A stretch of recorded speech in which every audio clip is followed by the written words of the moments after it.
You and Mr. Munger have long talked about franchise value of businesses. And without tipping your hat, I'm just curious as to what areas what do you perceive as that it has franchise value right now? Well, franchise value, I mean, the real test is if they don't have your product, but they have something that somebody else says is similar, does the would-be purchaser walk out of the store, particularly if they can walk across the street and buy it? I mean, so if you go in and you say, I'd like a Hershey bar, and they say, well, we don't have Hershey bars, but we've got this unmarked chocolate bar, that the owner of the place recommends.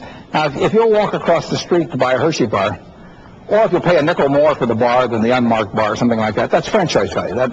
And you have to maintain that in people's minds, but it's very important. That was our consideration. When we bought See's Candy, candy was selling for $1.95 a pound. And the question was, would people pay more for that candy as years went along and inflation took place?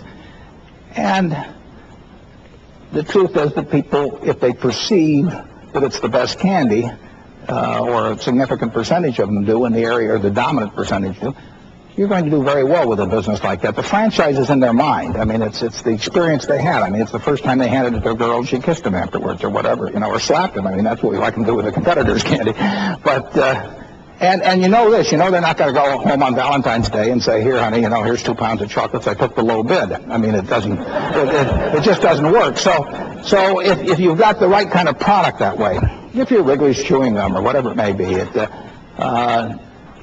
you're paying. You may be paying for taste in this case. You may be paying for a mental association that you have. You may be paying for service availability or a lot of things. But that's franchise value. And then the question is how durable is it? How big is it and how durable is it? And I say that franchise is basically like a moat around your economic castle. Now, there's two things that are important. How big is the castle? Coca-Cola is a big castle. See's Candy is not a very big castle, but it's a castle. And around both of those, there's a moat. And that moat is either slightly eroding service. It may be based on employee training. It may be based on research. A lot of things. I mean, there are all kinds of things you're trying to do to make that moat bigger and bigger and to throw more piranha and crocodiles and et cetera into the moat. And you need a moat in business to protect you from some guy who's going to come along and offer it for a penny cheaper. That's what we're looking for all the time. And you can't find it all. You're not going to find it in carbon steel. You're not going to find it with an integrated oil company or something of the sort in all likelihood. But you will find it. You don't have to find very many.